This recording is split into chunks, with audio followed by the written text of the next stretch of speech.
নমস্কার, আপনারা চোখ রাখছেন হিলি নিউজ বাংলায়। এই মুহূর্তে যে বিশেষ খবরে আলোকপাত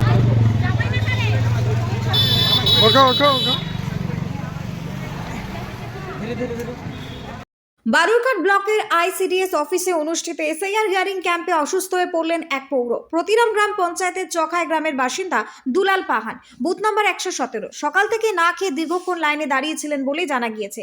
অতিরিক্ত ক্লান্তি এবং শারীরিক দুর্বলতার কারণে তিনি হঠাৎই অসুস্থ হয়ে পড়েন এবং অজ্ঞান হয়ে মাটিতে লুটিয়ে পড়ে যান। ঘটনাস্থলে মুহূর্তের মধ্যেই চাঞ্চল্য ছড়ায়। ঘটনাটি প্রত্যক্ষ করে তৃণমূল কংগ্রেসের মহিলা জেলা সভানেত্রী স্নেহলতা হেমব্রম এবং তার সহযোগীরা তৎপরতার সঙ্গে পৌরকে উদ্ধার করে।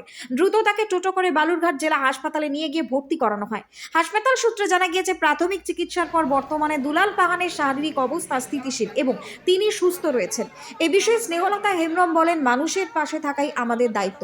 এসআইআর এর নামে সাধারণ মানুষের ওপর যে বাড়তি চাপ সৃষ্টি হয়েছে তা অত্যন্ত দুর্ভাগ্যজনক। Bureau report, Hili news Bangla. अरे समझता नहीं करो समझता नहीं